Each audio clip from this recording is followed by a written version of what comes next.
this bill does. It hands somebody this and say, take a look at it and figure out what to do with it. And we think that's a reasonable thing to do. Representative Greeley, if you have, I think I'd like to leave it to you whether you want to turn over to Mr. Sachs now, or would you like to give us? Why don't we turn it over to Mr. Sachs? He'll be brief, and then we'll move into the next bill as well. Chair Reed, members of the committee, my name is Sam Sachs, and thank you for letting me speak today. I came to the state capitol in 2009 with the support of Representative Greenlick and Senator Suzanne Bonamici at the time to put forward a bill that would become law. Sachs, I'm sorry to interrupt you. You have to be quite so Okay. the microphone distorts the board member I've been told that once before. So, the law that would, anytime a university, a public university, has a job opening for a head coach or athletic director, that they would interview one qualified minority candidate. When I first brought the bill forward, it was only for a football coach, head football coach.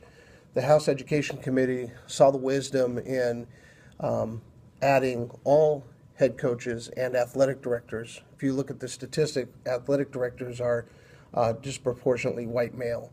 So women, and especially people of color, are not hired into these positions, even far greater than head coaches. In 2010, the Rooney Rule became state law in Oregon. It's the only state in the country that has such a law, although 8 to 10 other states have put forward similar legislation based on the model from Oregon, and I foresee that in 2016 other states will do the same. So it's an ongoing process where other states are trying to model or copy the Rooney Rule in Oregon to bring this to all colleges throughout the country. Unfortunately, the NCAA says there's nothing they can do. So fast forward to today, 5 years later. Since the Rooney Rule has been in place in Oregon, there have been some, best way to describe it, some wins, some losses, and some ties. Some wins are that Oregon hired a African American as their head track coach. Portland State University saw Nigel Burton hired, although not under the law, but after its passage, the first black football coach in the Big Sky Conference. Some losses are that Oregon State violated the rule in hiring a softball coach. Western Oregon violated it in hiring an athletic director and a baseball coach. Both schools said they knew of the law, but they just decided to not follow it. I've been coming to this body, to the Capitol, for 2.5 years, just asking simply that someone do a review of the law and each school's compliance with the law over the last 5 years, and to find out where we're at, what have been some of the hurdles, what have been some of the successes, so other schools can share with each other, like Eastern Oregon has been fairly successful. But I think it's important that someone review the law and review the compliance with every state school in Oregon to see how they've done. If there are other violations, there is no penalty in the law. So I would also suggest that we consider a penalty of some sort if needed. I also would like to see the affirmative action waivers that each school has looked at and either done away with when it comes to the hiring of athletic director or coaches, or more closely monitored. The schools are allowed to ask for a speedy waiver from the affirmative action offices when they go to do these hires, but more times than none, it seems to be that they ask for them all the time. So that's why I'm here today. I appreciate Representative Greenlick, Suzanne Bonamici, and really the legislature's support in this bill, because it passed 29-0 in the Senate. So there are other people in this country and really in the world watching what Oregon's doing. The Premier League in the English Soccer Premier League is now looking at applying the Rooney Rule, and as I've said, other states are looking at the model of Oregon.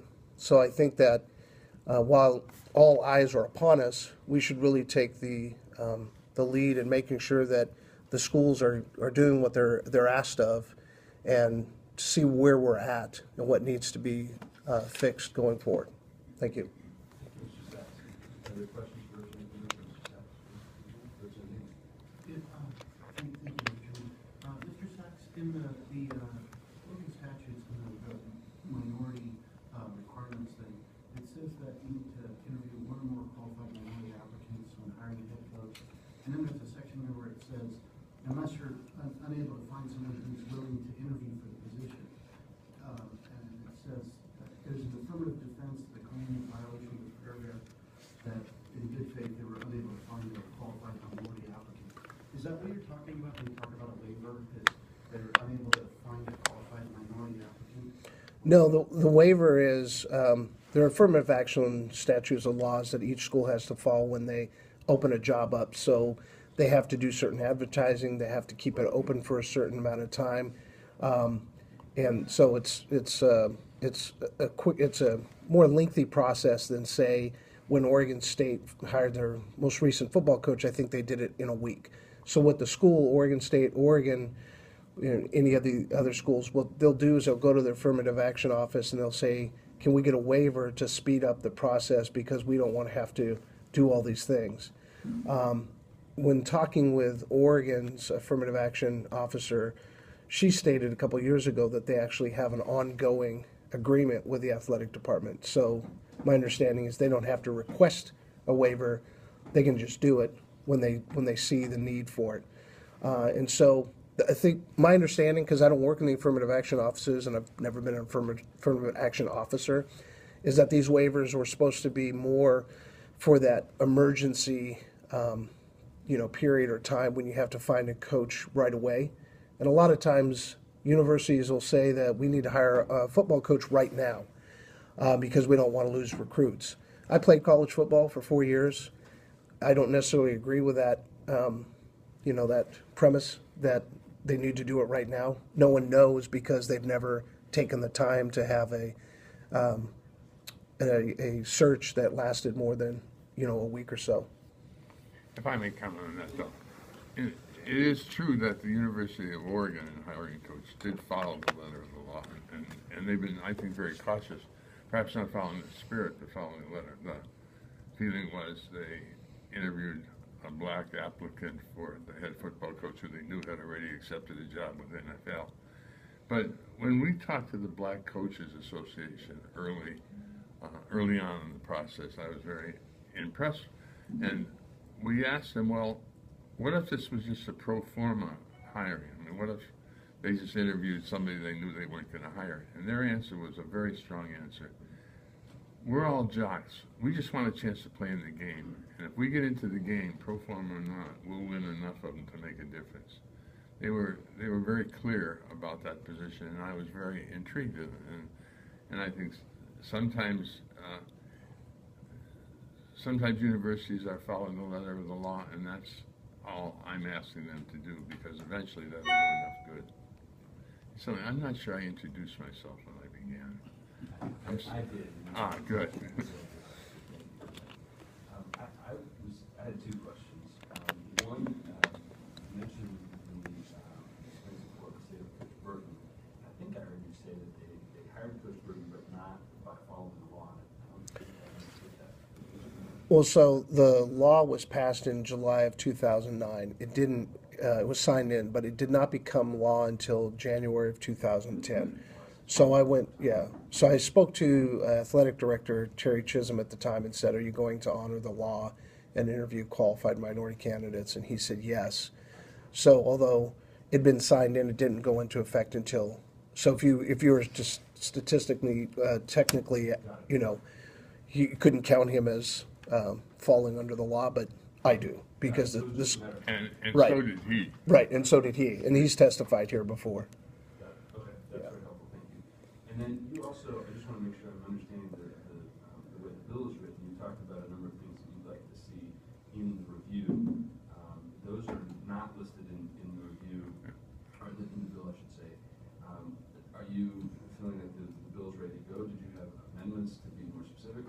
I'm feeling the bill is is ready to go. Sam doesn't always get everything he wants. I've explained to him incrementalism, and I think this bill is ready to go because I think it makes an important step forward without getting into the question of what penalty, how much, how should it be done. So I would like HECC to take a look at this, and then they can come back to us and say, here's how it's working. It's definitely ready to go. Representative Gallegos? Yeah, thank you very much.